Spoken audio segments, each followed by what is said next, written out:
Welcome to the Tech Egg. Don't get scrambled. Enjoy the video. You begin by cutting the connection so the update cannot progress. Turn off Wi-Fi and mobile data now. Once done, go to Settings, right arrow System or Software Update and switch off Auto Download over Wi-Fi so future packages won't fetch automatically. Then enable Developer Options and check for any scheduled or automatic install toggles. Disable them. These steps halt the update flow and prevent the installer from starting. Make sure to stay online only when you decide to update on purpose. Now stop an already downloaded installer.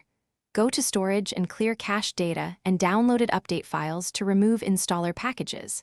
Next, open Apps, find the System Update app or Google Play services on some OEM, force stop it and disable its permissions or auto start if allowed. This prevents the installer from launching. If the phone prompts to reboot and apply, reboot into safe mode or recovery so the update won't auto-apply. These actions remove the payload and block the installer from running. Finish by rebooting normally after you've cleared files and disabled the update service. Once booted, verify the auto-update toggles remain off. If the installer still tries to run on reboot, cancel and immediately boot into recovery or fast boot to stop the process before it completes.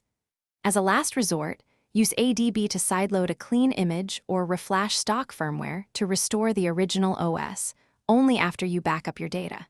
If something goes wrong, safe mode or recovery tools are your primary recovery. Thanks for watching. Consider subscribing if I helped unscramble your problems.